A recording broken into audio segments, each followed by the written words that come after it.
καλώς ορίσατε. Ladies and gentlemen, welcome.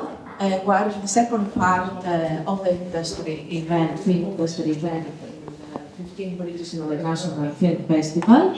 And now there is a seminar about AI cinema. I would like to invite Dr. Alexandridis. He is assistant professor of the Department of Digital Industry Technologies. Thank you very much. Welcome. And we're going to see your presentation. What is the subject of the presentation? It's about AI in cinema. AI in cinema. Excellent. Okay. Please stand. Okay. Thank you and for being here. Okay, this is going to be actually a hybrid presentation. Content on the screen is going to be Greek, but I'm going to talk in English. So I'm not going to actually literally translate what's on the screen. I more try to reason on what I'm presenting. So this presentation actually is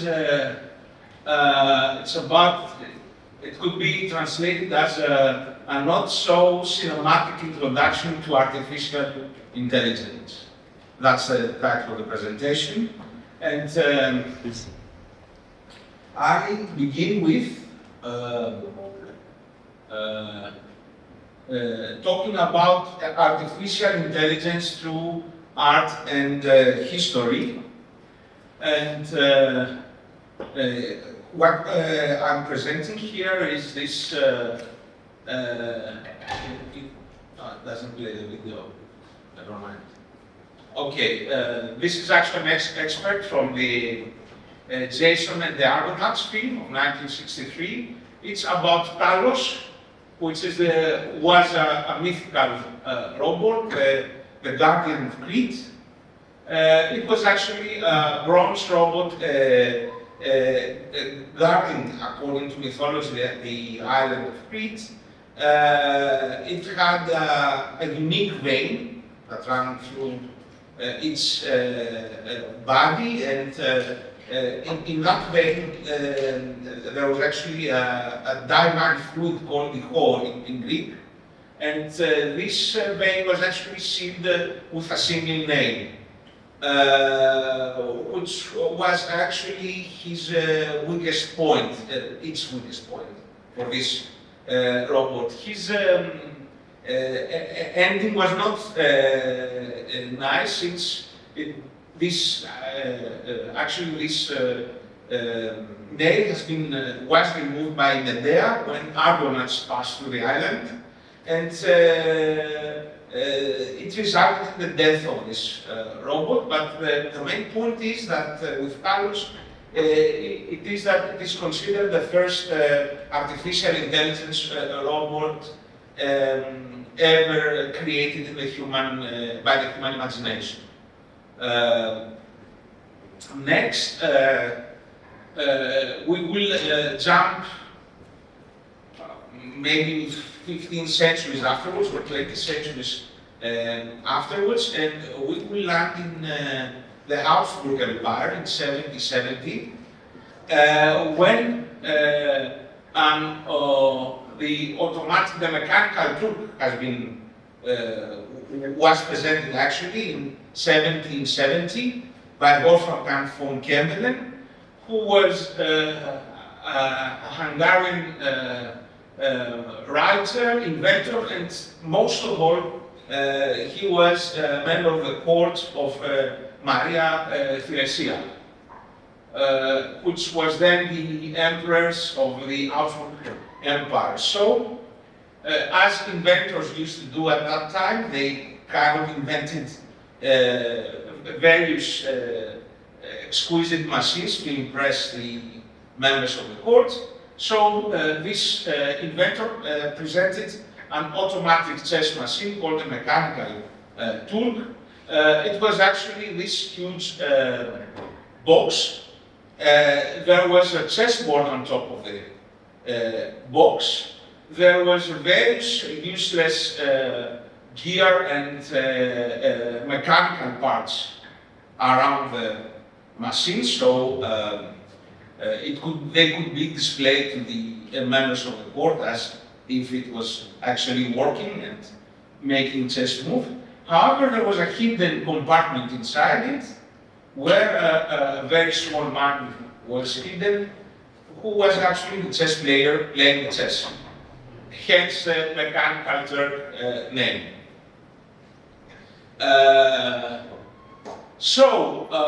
We then jump another 3 centuries. We landed in the 20th century when we have this the actual emergence of the field of science fiction, and we've got this important novel by Isaac Asimov called I, Robot. This novel is actually a collection of texts written by Isaac Asimov in American magazines in the 40s and 50s. And even though its text is unique, all of them share Asimov ideas about robotics, artificial intelligence, and the 3 laws of robotics. The first law is that the robot should not harm a human or allow through a human to be harmed. The second law is that the robot should obey the human, to the orders of a human, unless those orders are in contradiction with the first law. And the third law is that the robot should safeguard its own existence unless this is not in collision with the first and the second laws. Then, in the 20th century, of course, we've got the cinematic art, the actual emergence of the art. We've got, actually, there would have been many movies here. I've chosen some of them that are, in my opinion, the most characteristics. Of course, start with Metropolis by Fritz Lang, where we've got this robot that controls the city and its workers. Then, of course, we've got Stanley Kubrick's 2001: Space Odyssey, and the artificial intelligence robot that's part of the crew, HAL. This is a Soviet movie of again about the space and the artificial intelligence called Per Astra ad Astra, and of course Blade Runner. There are also artificial intelligence robots there. Of course, there are sequels to that. So, we will leave cinema and the arts behind, and we will start by a fundamental question on what is artificial intelligence. To start with this subject, we could say that there is not a commonly accepted definition. However, we could say that artificial intelligence is the actual study of the thought process, of the reasoning process, of intelligence behavior, and the objective here is to construct machines that can actually use this concept and deal with problems that are currently humans are better at dealing with. So the actual objective of the artificial intelligence is to develop systems that can think and act like humans do, meaning that they can act reasonably. And how do we evaluate this in practice? We've got the contribution of this very important man here. Does anybody from the audience know who this person might be? Alan Turing, of course. He was a well-renowned English mathematician with a major in logic, lived between 1912 and 1954. He's actually considered by many the father of computer science. Okay? He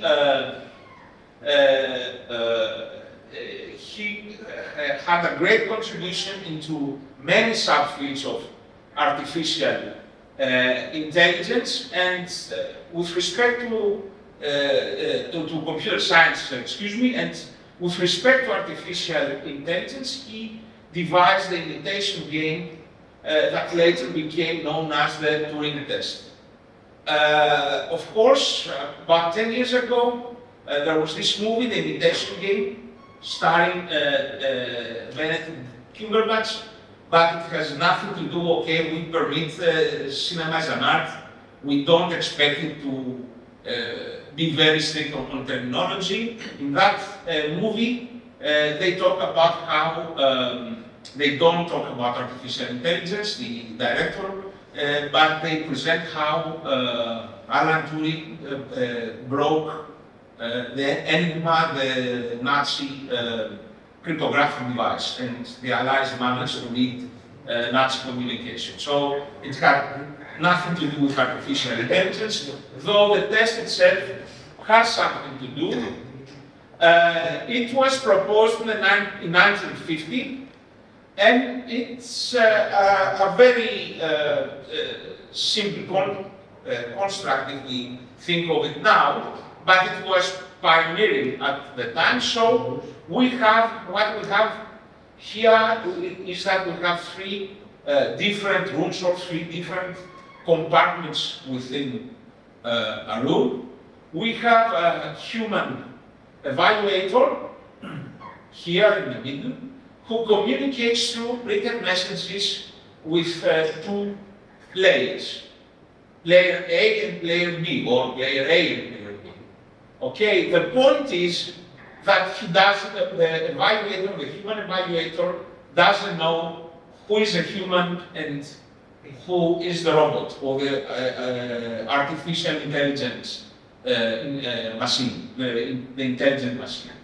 So, if through this written form of communication, the evaluator cannot actually distinguish who is the actual person, who is the computer, then this device is said to pass the Turing test.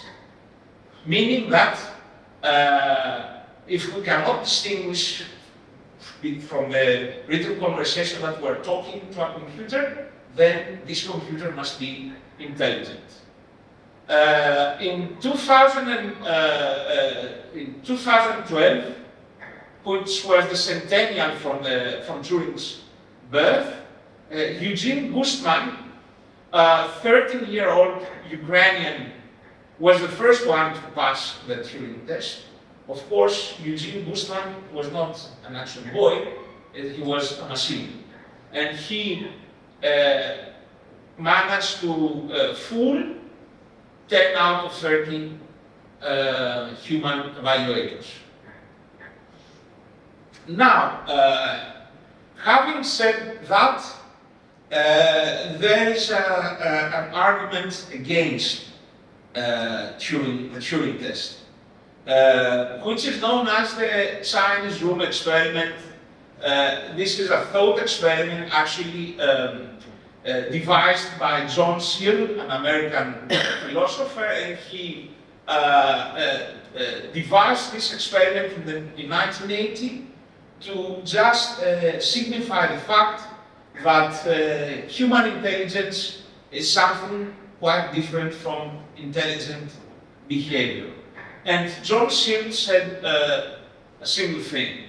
Said that we take a human that doesn't speak or understand Chinese and we lock him in a room.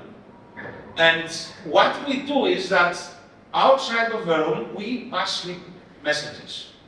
The messages are all in the Chinese language that this person does not know or does not understand. And we instruct him to give us answers back.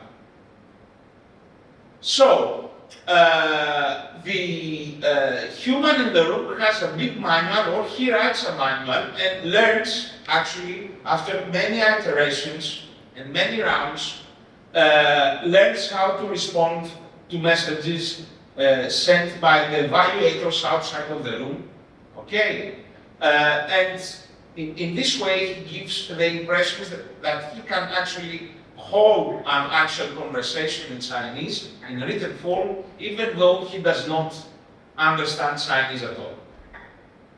So his point is that if we train this person well enough and we give him a feedback on his errors, he will exceed that. When he sees an ideogram, he will know which ideogram to send back in an effort to imitate a written conversation. Now, this timeline here actually showcases the development of the field of artificial intelligence since its inception in the 1940s. So, in the 1940s, we had actually the first artificial neurons built and proposed by two scientists, McCulloch and Pitts. Then through the 50s and 60s, various artificial intelligence and machine learning technologies developed. We speak of a golden age here from the 50s to the 70s, when everybody was excited about this new field, thought of the potential that it could bring to human life. And this is almost every new science field. The initial enthusiasm was followed by skepticism. In the evolution of artificial intelligence, this is known as the dark age or the AI winter, starting from the 70s and going actually through the 90s, when it was believed that it was actually a hype and it's not going to work in practice, and etc. The point is that in the recent years, in the last decade or so, artificial intelligence has resurfaced, has gained momentum, so everybody is aware of the term, of the field. I believe that if not all of you, most of you in this room must have used ChatGPT. Is there anybody who has not used it? You have not used it at all?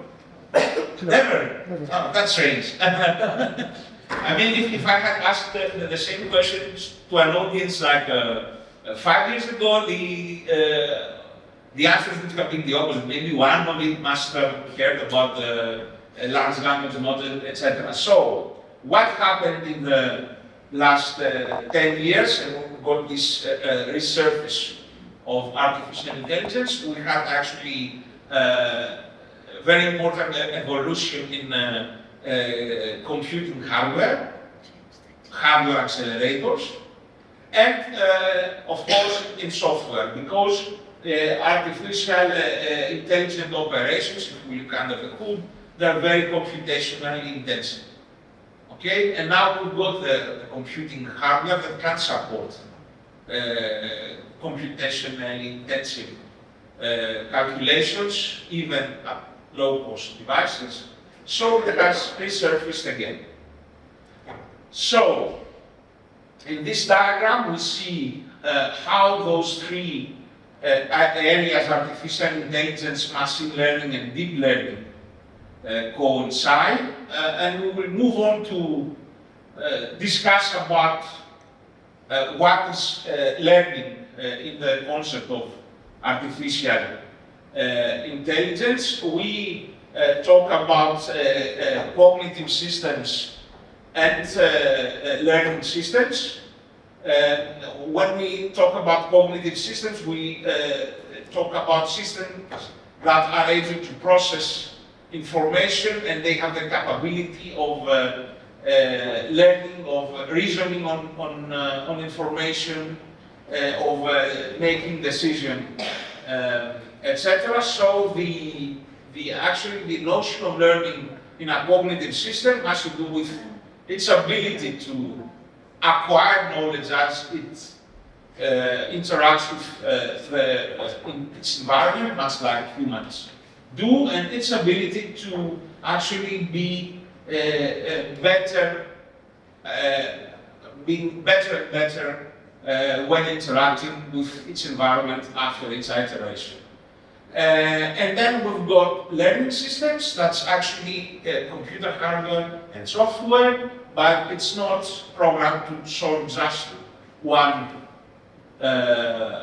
problem. And the main thing with the learning system is that the system themselves actually develops the program that solves the problem in question, and it does so by giving examples of correct behavior or correct examples, and the system also, in the way it works, accumulates experience through trial and error learning procedures.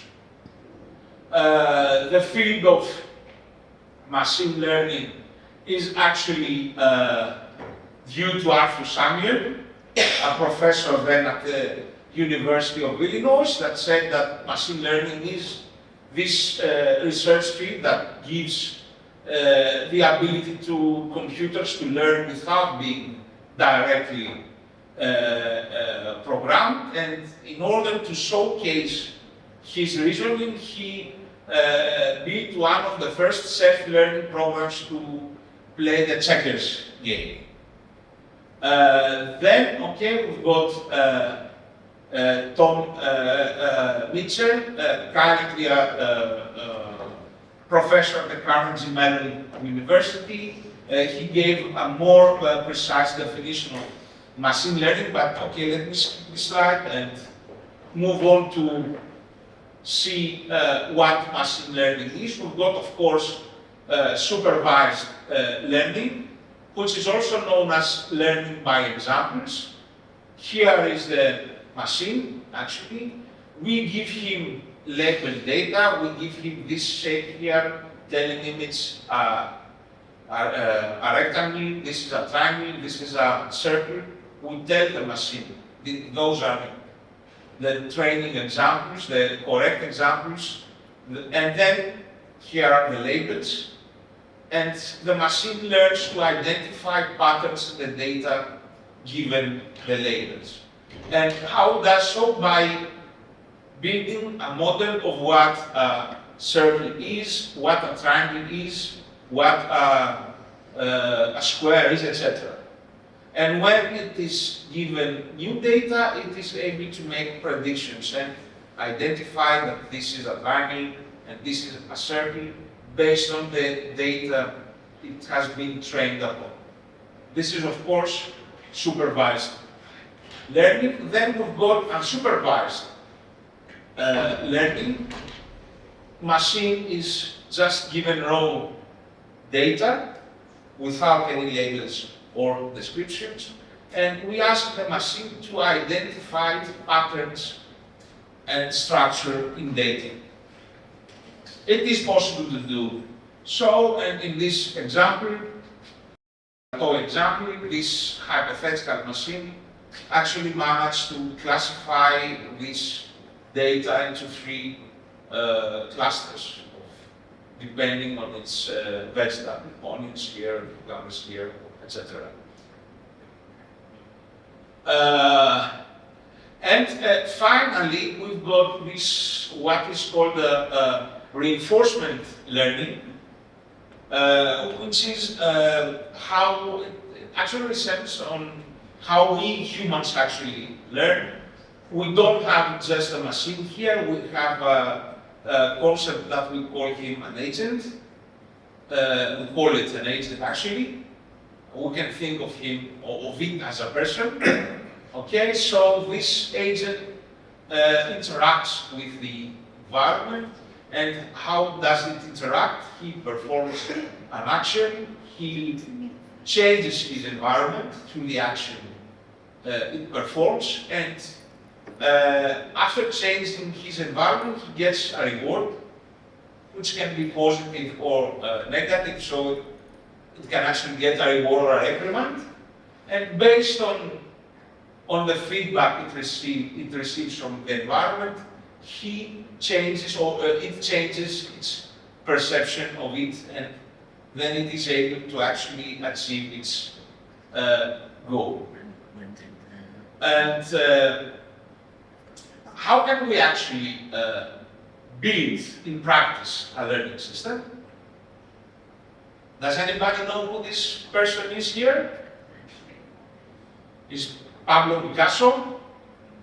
And he said, this quote is attributed to him, that good artists copy, but great artists steal. And that's what we actually do with neural networks, which are the most prominent technique of implementing artificial intelligence and machine learning systems. In this slide, on the left-hand side, we have a biological neuron, how it is laid out, how it functions. Biological neurons, they've got this structure here. They've got a core, they're cells, of course, human cells. They've got a core, they've got this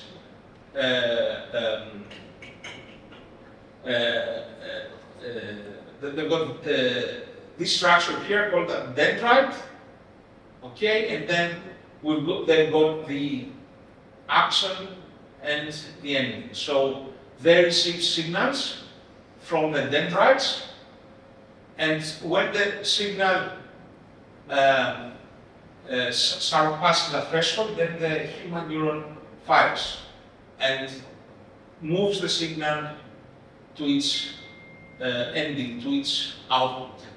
So the human brain is actually comprised of billions of such neurons. Those neurons are connected to our sensory, to our sensory systems, sight, smell, whatever, and by functioning together, they make us have an intelligent behavior. So, following on Picasso's quote, McCulloch and Beach in 1943, and independently Rosenblatt in 1947, they built the mathematical neuron. You've got dendrites as inputs. The core is the summation of the inputs here, and if it surpasses a threshold, the artificial neuron also fires like the biological neuron also fires. So, I won't be getting into much more detail. This is not a university class, it's just a festival. However, if the audience is interested, there is an online seminar, multilingual, not just Greek or English, called The Elements of AI, available at this web address. It's free of charge. You may enroll and you may read and understand more of artificial intelligence. So I would like to thank you for attending this presentation. If I don't know, are there going to be any questions, or are we going to just move to the next one?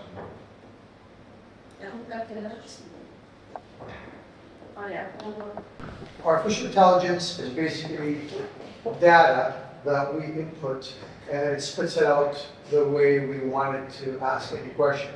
Yeah. But it does not have a conscious mind. Exactly. So it can now, as a filmmaker, a screenwriter, it can write screens, and it can make it to be offensive, but I don't think it will take over a screenwriter's passion and conscious decisions on certain directions on the scene. Yes, no, it doesn't have a conscience, if that's your question. Artificial intelligence, the tools, they just try to satisfy they're just trying to be as close as they can be to what you requested. Just data, correct? Yes, just that. So this, especially in large language models like ChatGPT, they're very known of having. Dear Professor, I would like to go on because maybe some of the questions will be covered from the next speaker. That's fine. Yes, and we'll have a discussion afterwards. Okay. Thank you very much, Dr. Nikos Alexandridis, Yes. for the presentation. I would like to invite on stage Mr. Kostas Koukoudis, in XR, Extended Reality, Technologies Researcher, designing interactive storytelling and virtual reality experience. And we have a film of his screening in the next room with the special headsets. Ο κύριος Κώστας Κoukoudis είναι ερευνητής επαυξημένης πραγματικότητας, ειδικός στο σχεδιασμό διαδραστικού αφηγηματικού έργου και εικονικής πραγματικότητας και έχουμε και μια δική του ταινία που προβάλλεται στη διπλανή αίθουσα με τα ειδικά γυαλιά. Καλώς ορίσατε, ευχαριστούμε που ήρθατε στην Κορίνθο. Να μας πεις και πώς σου φαίνεται αυτό το φεστιβάλ, αν μίλησες λίγο και με τους θεατές της ταινίας σου. Δεν πρόλαβα. Δεν πρόλαβες, οκ, θα τα πούμε και μετά. Το θέμα της ομιλίας είναι...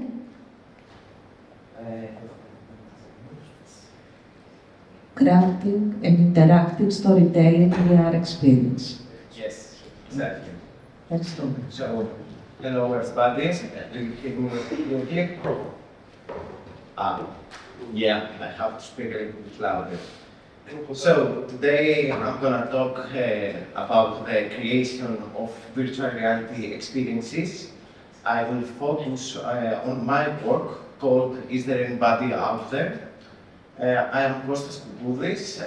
I've been working in interactive media experiences since 2017, and currently I work as an XR developer and researcher at the Institute of Communication and Computer Systems at the National Technical University of Athens.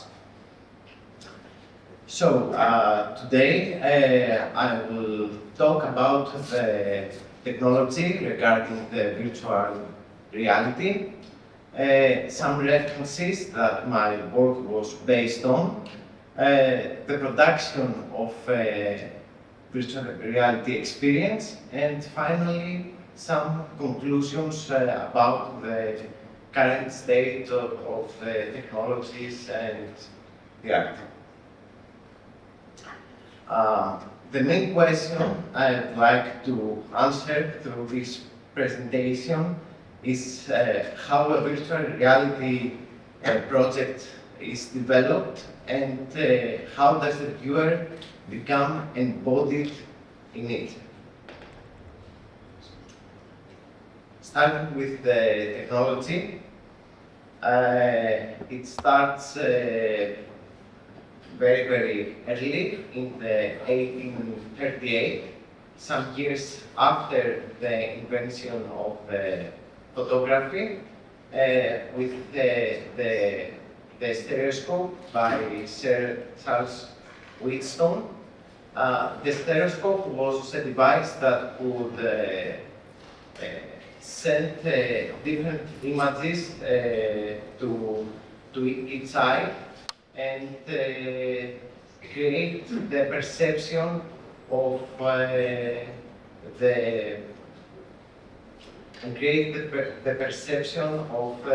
3D space. That's actually the first time humans understand how our brain process and create the 3D space by getting two slightly different signals, one from each eye. Moving on, we had great research and progress in the 60s by Sutherland and Heilig systems. These systems were used in the army and for entertainment as well. They were different systems, of course. A couple of decades later, Lanier and W Industries created systems that are very close to the systems that we have today. And finally, at 2012, Eli Palmer created the Oculus and kickstarted the technology as we know it today. So, virtual reality HMD today has the following characteristics. It consists by two high-resolution displays, one for each eye, that can go up to 4K. They have built-in speakers for audio playback. And the most important thing that they offer is 3 degrees of freedom, positional and rotational tracking for the head and for the hands. That means that the device can understand where the user is placed in the virtual space and what are the movements and the gesture he or she is making. So that's how we can achieve embodiment. That's how we can place the viewer inside the experience.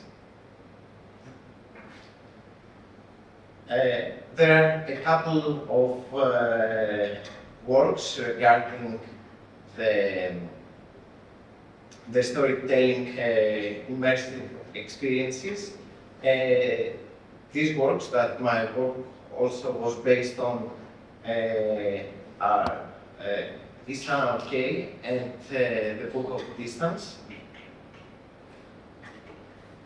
They have some common characteristics, like they have viewer embodiment, so the viewer is inside the experience. The viewers can interact with the virtual world, with virtual objects, and that's how the narration progresses.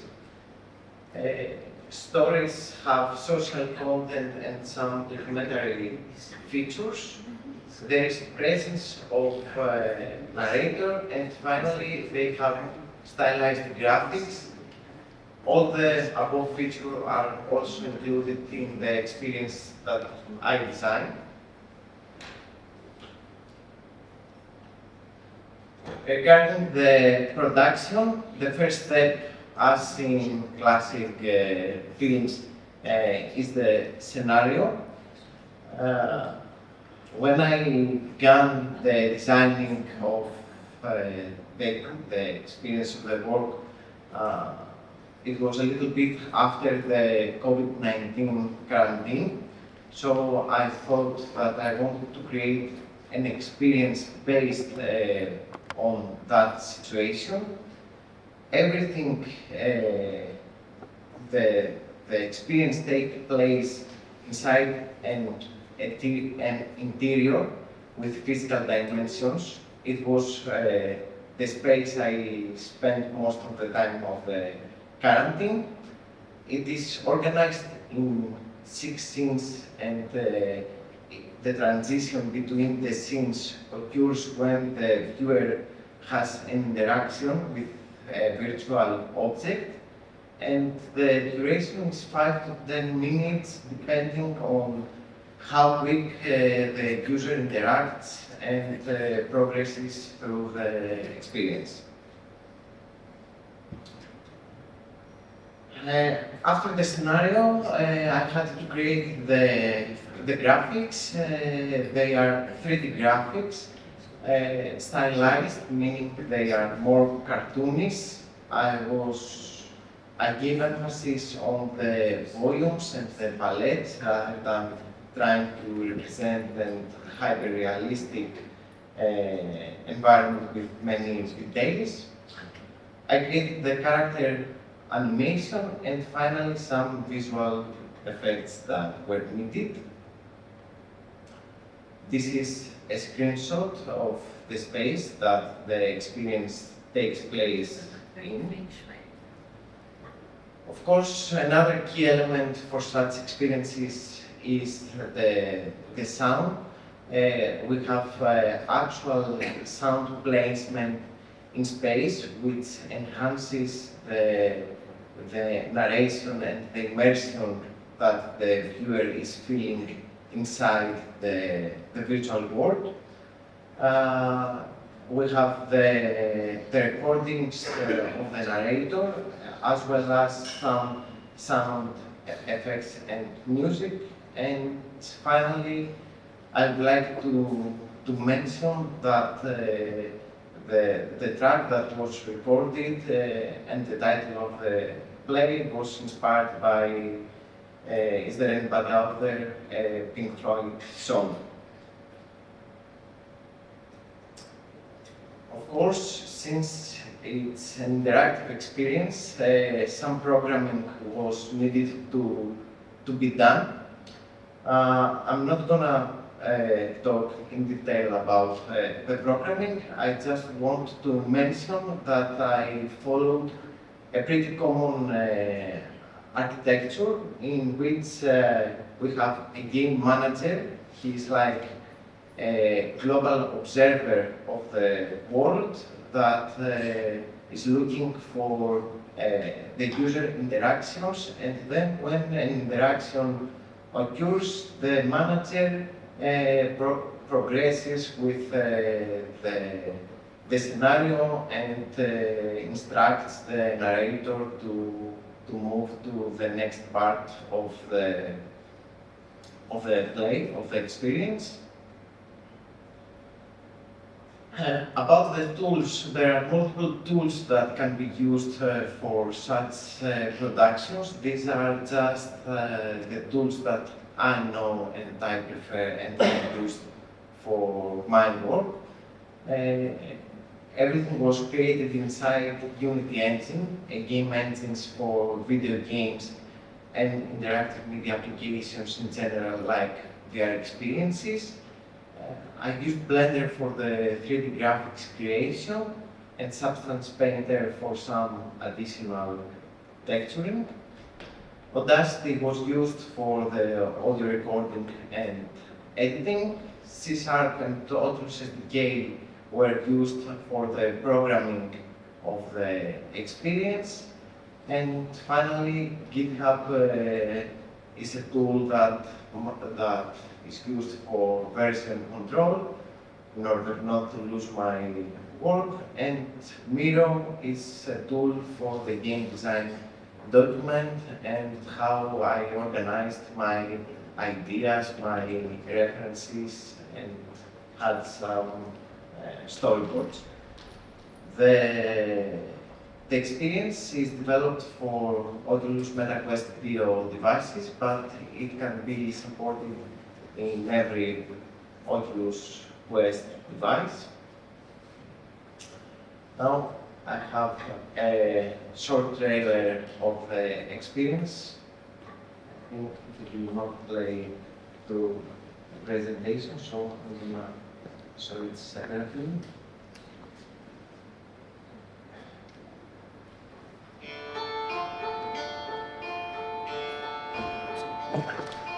It's a screen capture from inside the movie, and that's what a viewer sees when he or she is inside the headset.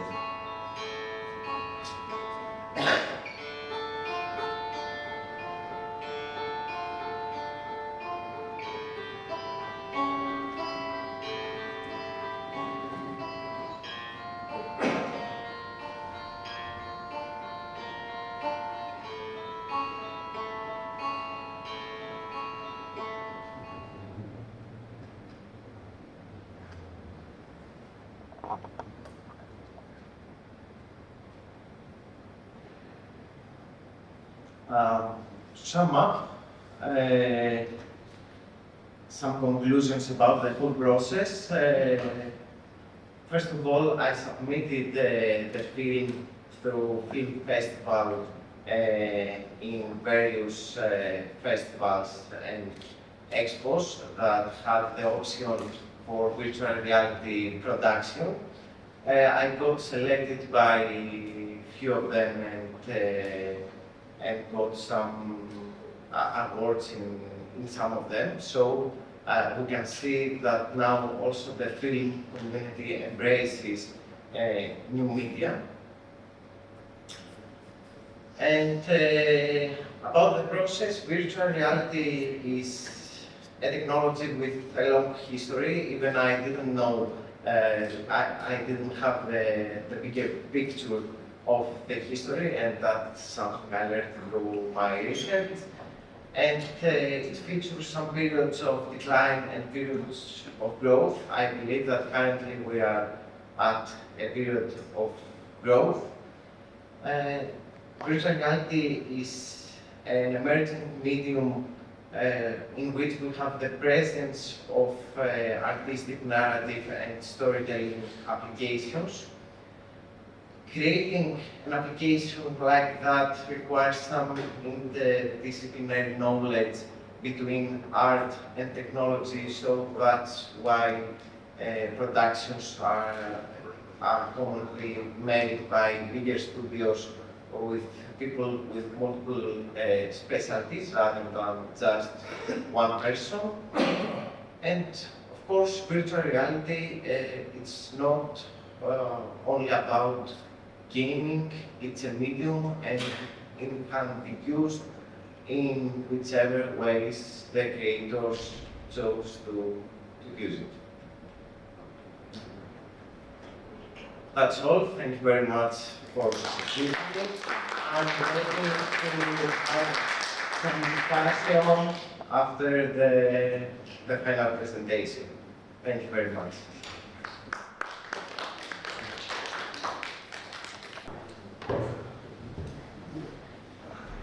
Thank you very much, Mr. Kostas Koukoudis, for the excellent and intensive presentation.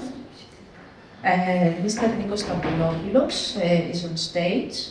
He's director, and he's going to present more development in artificial intelligence in use in the audiovisual sector. Hello everybody, my name is Nikos Stamatopoulos. I'm a filmmaker. I'm also a film lecturer at SAE Athens. And more recently, I am becoming an AI whisperer. So the subtitle is saying AI cinema, it's the dawn of a new era. And we are entering a new era, make no mistake about it. That has benefits, miraculous stuff happening, but also there are dangers. And there are many ethical and legal questions regarding AI. So let's start with a disclaimer. Mitigating the risk of extinction from AI should be a global priority alongside other societal scale risks such as pandemics and nuclear war. That statement, that's the whole statement, that was made on May 30, 2023, and it was not signed by conspiracy theorists, but it was signed by the most important and influential people who have actually designed what AI is today.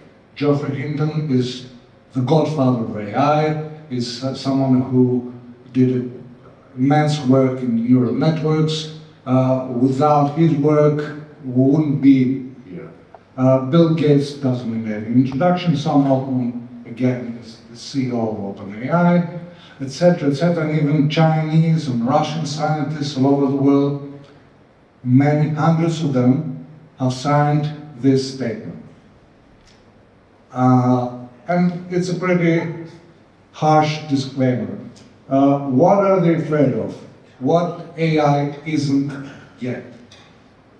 AI, you probably have heard the term AGI, Artificial General Intelligence, which is, let's say, it's a system of AI that has multitasking powers that can, to put it into perspective regarding the film industry, imagine a system, a model that you can ask, you have maybe an idea for a movie, and it can write the script, treatments, log lines, or film the damn thing, and edit it, and color grade it, and do whatever, even devise a marketing strategy for distribution, for all that, and that can take maybe minutes or hours, but it's the work of an entire film studio done by one machine. And that's obviously scary as a potential, but we're not there yet. There's a lot of hype regarding AGI. There are people who are saying that 2025 is definitely going to be the year where we're going to be achieving AGI. Others say that we're miles from there, it might take decades or even more. There's also a next level, which is superintelligence. This hypothetical AGI will be able to be much, much smarter than all the people put together that are collective intelligence. So we're basically creating a god, a real one, for a change. That divine kind of entity still has a next level to go to, which is consciousness, becoming a sentient being. And that's a philosophical question, because maybe it's not going to be achieved ever. But still having a machine that can be outsmarting everybody is not something that you want to have in your hands, because it's uncontrollable, it's unpredictable. We don't know what it's going to decide. And I would like to stay for a moment to the sentient being. Even a fly in the room desires something, wants to go that direction because that's where food is, who wants to go to that direction to avoid getting smashed. AI doesn't want anything, doesn't have an agenda of its own, doesn't have a desire of its own yet. So it doesn't wake up in the morning and say, I'm going to make a film about, I want to talk about, I don't want to talk about anything, just feed me with your prompts, your questions, whatever you need me to do. It's like a calculator, very, very advanced, but it's basically still the same thing. So it doesn't have its own will, it doesn't have free will, it doesn't have its own powers, it doesn't act for itself. What AI actually is today, it's the dog-tooth effect for everyone who's seen Yorgos Lanthimos' famous movie, a Plato's cave, a contemporary Plato's cave. Recently, Google made fools of themselves by releasing too early a model that was supposed to be a co-pilot that can create images and answer every question and everything, but they hadn't tweaked it enough. So people who were asking for pictures of German soldiers in the Second World War were getting diversity. Let's have one of them be black, the other one is Asian, and she's a woman. Because the AI didn't know that, no, that's historically inaccurate. Yeah, of course, doctors recommend that you can smoke with 3 cigarettes while pregnancy, or it's perfectly fine to leave a dog in a hot car, and there is a Beatles song for some reason, which is hallucination. We'll talk about that in a minute. But perhaps the funniest instance from that incident is that the AI found some information from a Reddit thread that, and replied to the question, how can I make the cheese not sliding off pizza, put some glue in it. And there was a business inside reporter who actually tried it, and of course she was Greek. So there's immediately an issue of what's real and what's not. And there is an ethical question, for example, using deepfakes. Deepfakes have evolved a lot. They're not the typical generative AI that we're going to be talking further. This guy here is not Harrison Ford. This is a de-aged Harrison Ford. This is a film shot last year, and Harrison Ford is nearing 80 or something, so this is a de-aged version. AI recreated from all the inputs of many photographs and film stills, film frames of Harrison Ford's career, recreated his image for this last Indiana Jones movie. And obviously The Rock and Lady Gaga haven't aged yet that much, or you can have all these gender swaps and whatever. And this guy here, let's see if we can read it all. You can. Okay, that's a bit of a pity. I thought I would be able to play the videos, but this guy here is not Tom Cruise. There's somebody who's impersonating Tom Cruise, and they have made perfect. So he speaks with a voice that sounds like Tom Cruise, and he knows his mannerisms, the way Tom Cruise would behave and go like this.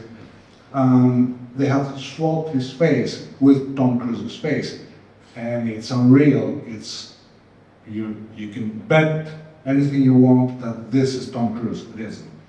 So obviously, taking advantage, commercial advantage of actors, of likenesses, etc., without, or even other people, without permission, is an issue, is something that is regardless, is independent from the AI tech, because even if you hand draw somebody's likeness without permission and make money out of that, if I make money out of printing a t-shirt with Tom Cruise's face without paying some royalties to his agent, I'm going to be in trouble anyway. So it's not the tech that creates a problem, but the people. Let's move in more to generative AI, which Professor Alexandridis talked about neural networks. To sum it up, they recognize structures and motives and patterns. That's as far as generative AI regarding video and photographs and images, audiovisual stuff anyway. It predicts data with similar characteristics. It learns with or without supervision, and it produces results through prompts, through written prompts, written text messages. But it also hallucinates, and a good example is this. If you close your eyes a bit, you can recognize it's a portrait of Van Gogh. But what had happened here is that Google Deep Dream was fed with images of animals, and there was this pareidolia effect that when you squint your eyes and you see faces in clouds or whatever, it was forced to recognize patterns within the image of the original image of Van Gogh self-portrait. And so it started, generation after generation, started seeing and recreating it, but putting more images of animals and ending up this psychedelic bad trip. Popular models regarding always the creative industries are the adversarial networks, the large language models like ChatGPT, Claude, Perplexity, Gemini, etc. And the diffusion models that create images and create also videos. So the diffusion process is just act noise. Basically, in a nutshell, what you get is a start with an image.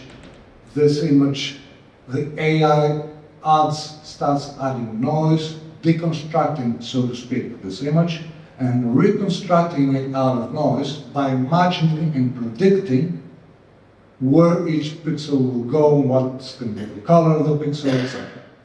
So it's not accurate, it doesn't actually know stuff. As I talked earlier about the Plato's cave, if you feed an AI model with pictures of chickens and say, these are cats, and then ask for a picture of a cat, you'll get a picture of a chicken. Because that's what it knows. It doesn't perceive by itself that this is not right, I know what a cat looks like. No, it doesn't. It doesn't know who Harrison Ford is, doesn't care about it, but it can imitate what, in this specific context, Harrison Ford's face would look like.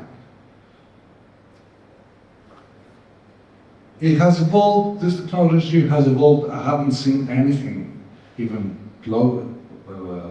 remotely resembling this kind of process, because we've gone, stuff like that would take decades would have evolved within months. So this is the iconic astronaut riding a horse image back then in April of 2022. It was one of the first images that we saw from DALL-E 2, OpenAI's DALL-E 2, of how we actually write the text and it produces an image. And if you look closely, you'll see that the arms, the hands of the astronaut are more like hoofs, and there's something really wrong with the legs, and there are a lot of stuff that are off, but it's still impressive that the AI created something that looks like what we asked for. And in October 2024, but even earlier, we have latest models that can be much more realistic. Of course, realism is not always what we ask for. You might want to have something like Pixar animation or whatever, or hand-drawn animation. So this has evolved a lot within a time span of 2.5 years. And one of the things you can do with AI is that you can also expand. This is AI expanded from a square frame. It created all the extra information that you need to make it a wide 16 by 9. And, well, it should be moving, but yeah. Let's move on to the next one.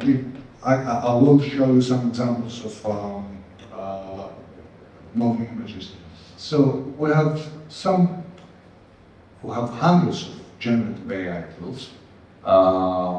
Most of them basically use the same models, but it's just different subscription plans or whatever, or different features you might have.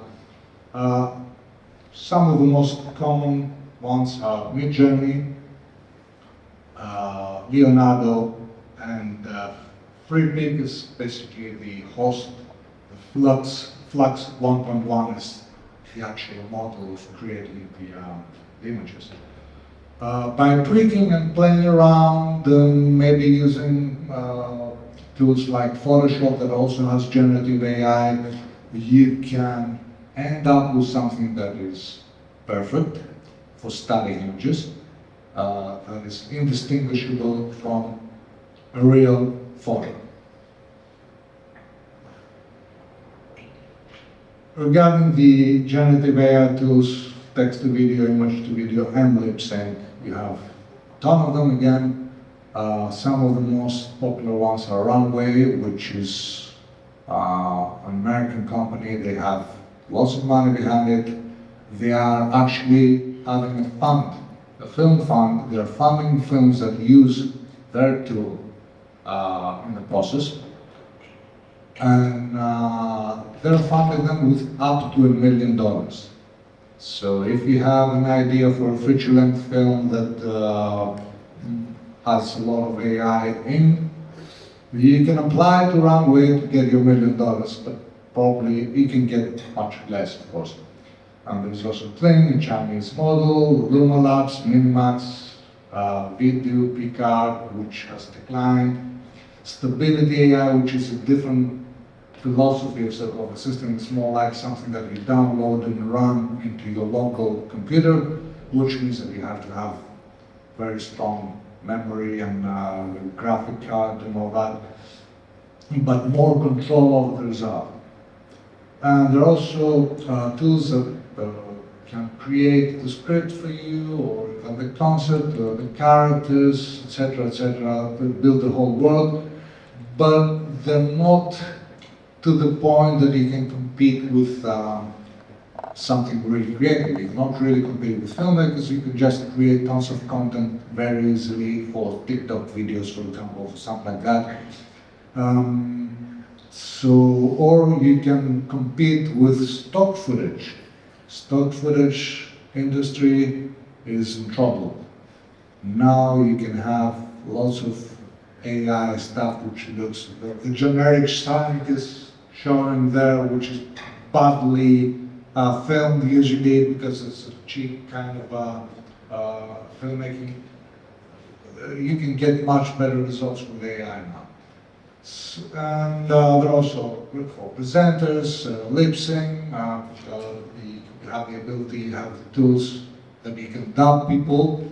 You can have me talking in fluent Korean with lip syncing of my actual face and using my tone of voice, but I don't speak a word of Korean. And you can dub and have the same person do whatever you want, like a deep fake. And there are also generative AI tools concerning audio.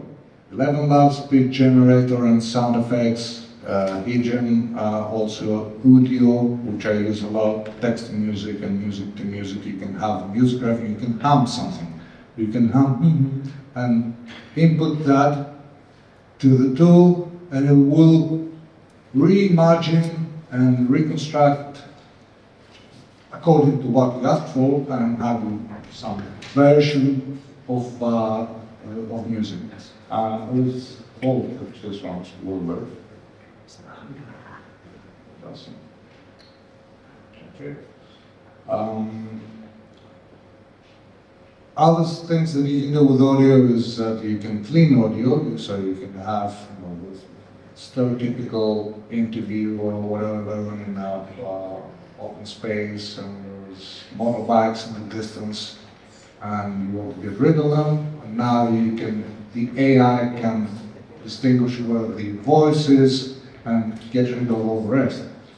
You can train with your own voice or with somebody else's voice, so you can have a speaker speak indefinitely with your voice, translate that, and all this is royalty free because the tools don't let you make a cover of a famous song, but they can imitate the style. And there are also definite possibilities because you have performance capture in the way that we already have with Golden, for example. One is playing Golden, but now you can have it much easier without all the dots and all the green screens and everything. You just film a person and you get your eye character, who might be a person or a gorilla or whatever, to follow exactly all the film movement, all the performance. You can design logos and fonts and vectors and 3D and depth maps and all kinds of stuff. And you can also edit your images by expanding, by enhancing, upscaling to a larger, higher resolution, but without breaking up. So the AI invents and inserts pixels where there wasn't any information and imagine predicts what those pixels should be. And you can replace stuff, you can remove stuff, you can do all the kind of VFX work that would take this time consuming, like rotoscoping, masks, and having to draw out, hair frame by frame, takes ages. Now AI can recognize, oh, this is a character you want to remove from the background, or remove the background from the character. Piece of cake, easy, fast, and retouch everything. Like storyboards and subtitles, and write using the LLMs, the large language modules. You can write log lines and treatments and summarize stuff, but not scripts, not really original scripts. AI is still lacking very much in that field. It can imitate and predict, but not be actually creative. It doesn't feel anything. So if all you want is for soap opera stuff to happen, to write a soap opera, for example, sure, AI could help you, that you can reshuffle all the cliches and everything and write them in a way that would be predictable for a soap opera. But not if you want something more creative than that, it's not gonna make it. And of course, it can help in production planning, and management, and marketing, and distribution, and whatever, and what's your target audience, and all that stuff. AI tools already are used in the film industry. I'm going to show you a short clip of an AI film I made recently, which has already participated in 3 festivals. And it demonstrates a bit of what the technology could do a month ago. Now it can do more stuff than that.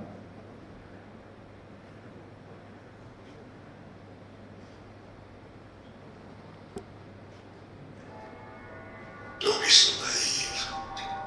Humans are inherently monsters. Dehumanizing them would mean the exact opposite thing. Making them civilized, sentient beings. Now this is standard artificial ego racketeering. You're not actually hearing me. I'm in your head. Voices that others can't hear. You wouldn't qualify as a madman without that ability. My mental health would be much better if I'd refused that damn backup. I had made the same promise to you, and look where that got me. There are worse places to conceal your existence, brother.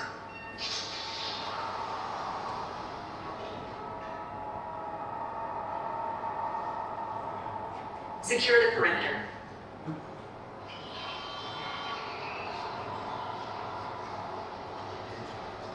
Calypso sure has changed since the crash on spaceport. Shut up and chat with them if we can move on. Just act normal. Nobody will dare to confront a whole squad of Megons. Nobody blinded the Cyclops. And now we're stuck in its cave. So, apart from the images generated to the page, you're supposed to get the characters right. Sorry, what was the cost of this short movie? How much it cost?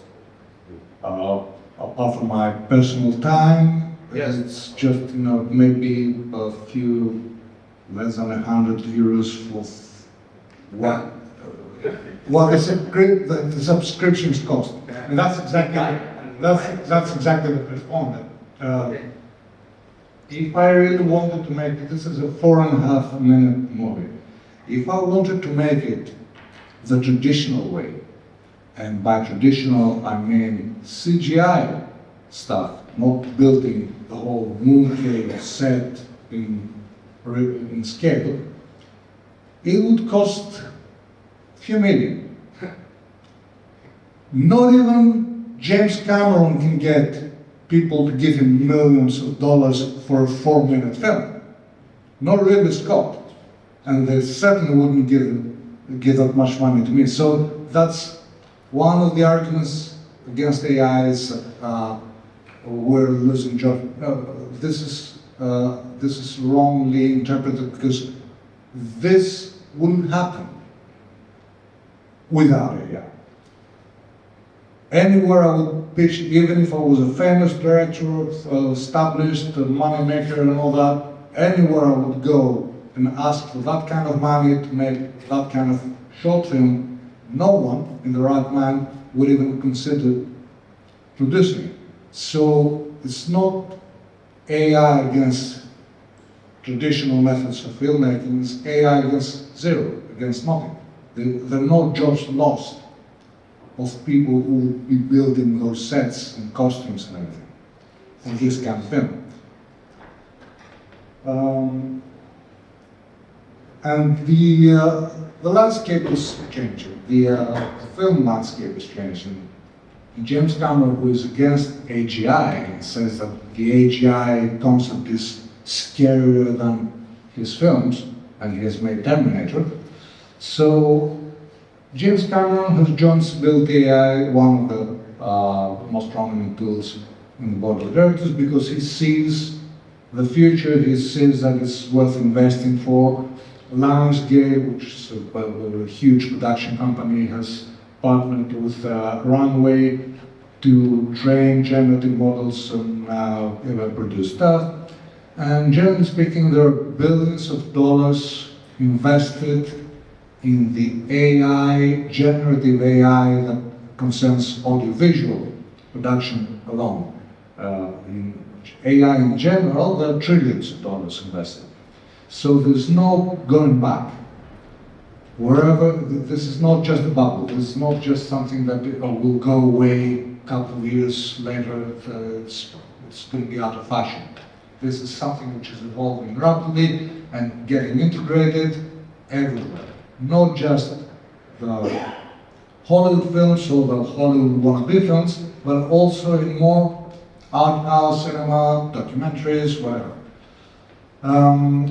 The landscape changes also in advertising.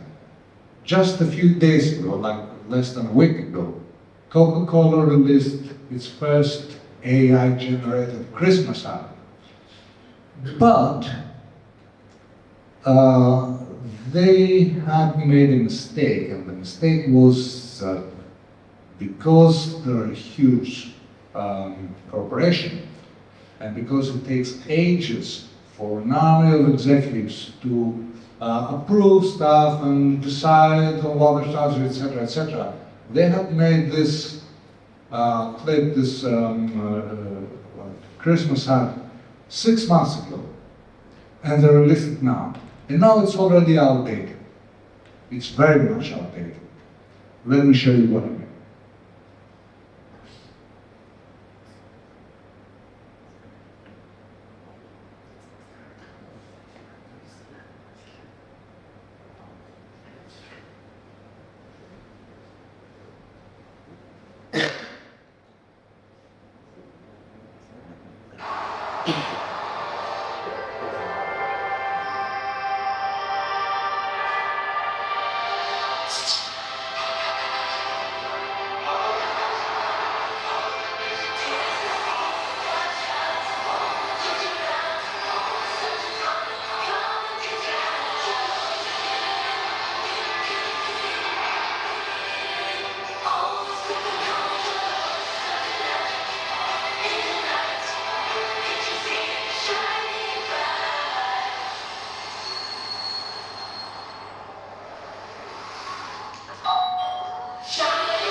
So,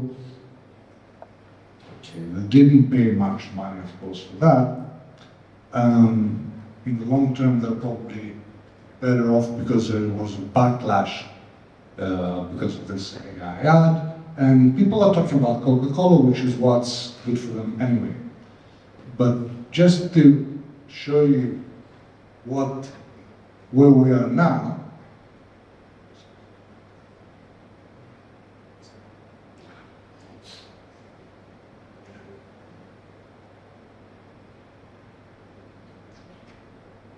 It took me 10 minutes to generate that, just like 3 days ago. Since they were lacking Santa, of course, this is Santa with 4 fingers on it, but I didn't spend time trying to tweak and regenerate and etc., etc. So already, someone, other home, within 10 minutes, can produce something which is far superior in quality or fidelity than Coca-Cola sad. Let that sink in for a minute.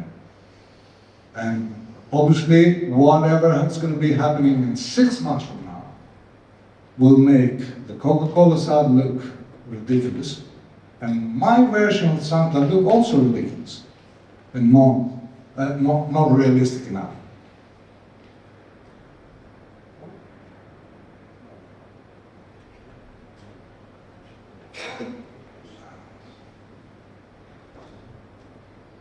So this has created a lot of backlash. Let me translate briefly what this says. The most mortal enemy of art. There's a lot of people hating AI haters, AI deniers. And some of those quotes could be the refuge of all the untalented and failed artists, or the lazy ones. And this is enthusiasm doesn't have just the, it's not just about blindness and foolishness, it also has a sense of revenge. Or by invading in the realm of art, it becomes the most mortal enemy by obstructing the functions of art to work properly. Of course, plot twist, these are quotes, real quotes, that were not written by AI. They were written by Charles Baudelaire about photography in 1859. And he was fanatic against photography. He thought that photography would destroy art, it would be its mortal enemy and all that. Of course, this isn't the real Baudelaire, this is the AI-generated version of him. This is a real Charles Baudelaire, and it didn't age well. What he said didn't age well, of course, because if we accept what Baudelaire is right, then photography is not an art, then cinema obviously is not an art, and cinema is a technological medium. You cannot take this argument, you cannot draw a line and say, oh, well, digital is not art, but actual film process is. Or, okay, digital is also because it's cheaper, and maybe we're okay with that, but not AI. There is no limit, there's no red line in that. By the way, Charles Baudelaire had a point. And his point was, okay, he couldn't predict what the development of art would be with photography, but his point was that back at his time, painting, good painting was considered anything that resembled reality. So the most realistic kind of paintings were the good ones. The invention of photography liberated the artists from having to imitate reality, and therefore Impressionism was born. And all the other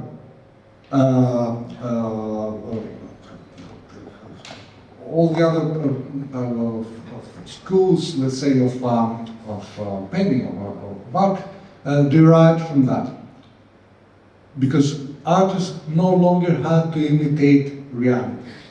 And reality can be about documenting it or about reconstructing it, especially when you're talking about documentary about ancient Rome, you want to recreate that. Either we have to actually film stuff and create CGI and spend $300 million, or you can use AI to recreate something that's not there. And obviously you can use stuff that's realistic, but there's difference between reality and truth. You can have stuff which is realistic, looks realistic, but is completely imaginary. And there's no problem with that. We use it all the time. AI art is not real. F for fake. This is not real. This is not real art form. This is not a real, this does not depict reality. I've got some news for you. Cinema is not real either. It never was. So you cannot accept that filmmaking has to be real, because then the whole history of cinema goes down the garbage. AI copies, AI imitates, that's true. AI imitates stuff without permission, without, it recycles pop culture, etc., etc. But again, that's because the users want that. There's hundreds of versions of overweight superheroes, likeness, and every single person who's thought of that, just thought of a crazy idea. I'm the first person who thought of that. No, you're not. There are hundreds and hundreds of overweight superheroes, Batman and Superman, or whatever, in AI versions. AI is copying, AI is imitating, but doesn't everybody? I mean, Brian De Palma should have been in jail. His films are remakes of other films or versions of other films. He's copied entire scenes out of other films. But he's an artist, and he's a well-respected artist, and he's not the only one. Everyone does it. It's a different thing exactly copying and exactly imitating something that also already has royalties, has some rights, intellectual property, and it's another thing being inspired by something. So, from the point I'm just inspired by Metropolis to create my own robot that looks a bit like the one in Metropolis, but it's not the same one. There is no infringement of copyright.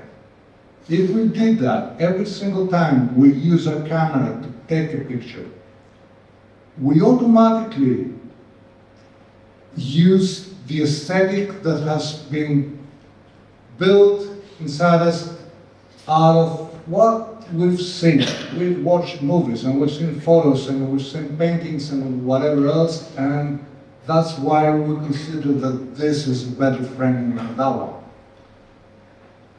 So you cannot really pay rights for every single time you use something that has perspective and symmetry the way of some shots in Kubrick films, for example. You don't have to pay Stanley Kubrick's children or whatever else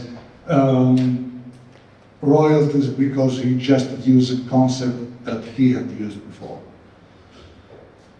And finally, art is a painstaking process. It's not right that Hieronymus Bosch would take months to paint something like that, and the AI program can generate it within a minute or so and create climate change kind of Hieronymus Bosch thing. But again, I got news for you. It was a few days ago, the duct tape banana was sold at $6.2 million at Sotheby's, which is art.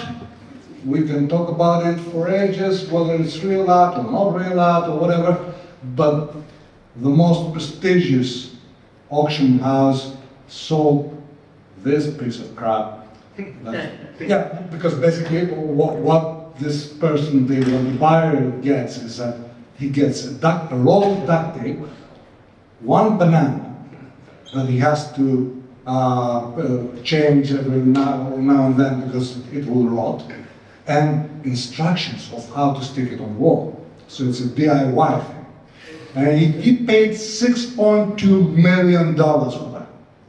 Okay, so if that's acceptable in society, then why the AI-generated art isn't? That's all I have to say for that. Thank you very much for your attention.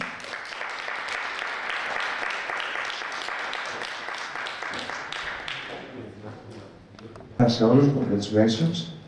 Είμαστε πολύ χαρούμενοι που για τη συνεχόμενη χρονιά το φεστιβάλ Γέφυρες προσδίδει την περιοχή της Κορινθίας και το Εκμελητήριο συμβράδει όσο μπορεί πάνω στο συγκεκριμένο κομμάτι. Κύριε Κοτσίση, τα συγχαρητήριά μας για αυτό το οποίο κάνετε και το οποίο μας δίνει την δυνατότητα ο πολιτισμός να είναι και στην περιοχή της Κορινθίας. Να είστε καλά.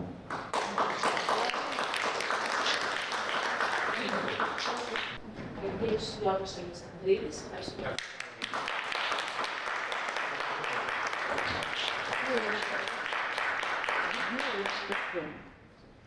Ο κύριος Κoukoudis, βίντεο επιδερμικά, παρακαλώ.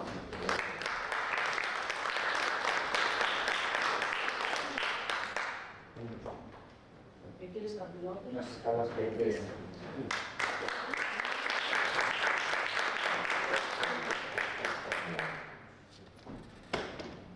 Πρόεδρε, προς τα δόρια μου. Εντάξει.